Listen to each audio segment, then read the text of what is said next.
श्री सच्चिदानंद सद्गुरु साईनाथ महाराज की जय. श्री साई संदेश.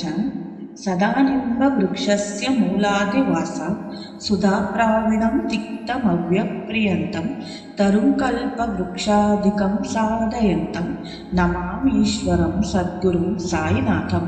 ನಿನ್ನ ಚಿತ್ರವೇ ಈ ದೃಷ್ಟಿಗೋಚರ ಪ್ರಪಂಚದಲ್ಲಿ ಅನೇಕ ಸೃಷ್ಟಿಯಾಗುತ್ತಲೇ ಇದೆ. ಕರ್ಮವು ಚಿತ್ರವನ್ನು ತ್ಯಾಗ ಮಾಡುತ್ತದೆ. ನಿಸ್ವಾರ್ಥತೆಯಿಂದ ಮಾಡಿದ ಕರ್ಮಗಳೆಲ್ಲವೂ ನಿನಗೆ ನೈತಿಕ ಬಲ ಕೊಡುತ್ತದೆ.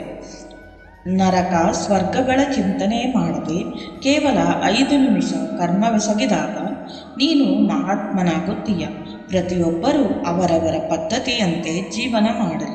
ನನ್ನ ಹಾದಿಯನ್ನು ಹಿಡಿಯಿರೆಂದು ಅವರಿಗೆ ಒತ್ತಡ ತರಬೇಡ.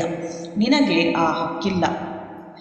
ಆತ್ಮಾನುಭವ ಪಡೆಯಲು ನಿನ್ನೆಲ್ಲ ಶಕ್ತಿಯನ್ನು ಉಪಯೋಗಿಸಿ ಸರಿಯಾದ ಕ್ರಿಯೆಗೆ ಅನುಸಾರವಾಗಿ ಬಹುಮಾನ ಪಡೆ. ಗೃಹಸ್ಥನು ಬ್ರಹ್ಮಚಾರಿಗಿಂತ ಕೀಳಲ್ಲ. ಯಾವ ಗೃಹಸ್ಥನು ತನ್ನ ಕರ್ಮಗಳನ್ನೆಸಗುತ್ತಾ ಧಾರ್ಮಿಕ ಪಥವನ್ನು ಅನುಸರಿಸುತ್ತಾನೋ ಅವನೇ ಮಹನೀಯನು. ಇಬ್ಬರಿಗೆ ಬೇರೆ ಬೇರೆ ಪದ್ಧತಿಗಳಿವೆ. ಒಂದು ಇನ್ನೊಂದರಿಂದ ಭಿನ್ನ. ಒಬ್ಬರ ಪದ್ಧತಿ, ಒಬ್ಬರ ಉದಾತ್ತತೆ ಇನ್ನೊಬ್ಬರ ಪದ್ಧತಿಗೆ ಹೋಲಿಸಲಾಗದು. ಇದನ್ನು ಚರ್ಚಿಸಬಾರದು, ಅಲ್ಲಗಳೆಯಬಾರದು. ಪ್ರತಿಯೊಬ್ಬನೂ ಅವನ ಕರ್ಮಾನುಸಾರ ಫಲ ಪಡೆಯುತ್ತಾನೆ. ಅವರ ಕರ್ಮಗಳಿಗೆ ಫಲ ಕೊಡುವ ಶಕ್ತಿ ಪ್ರಕೃತಿಗಿಲ್ಲ.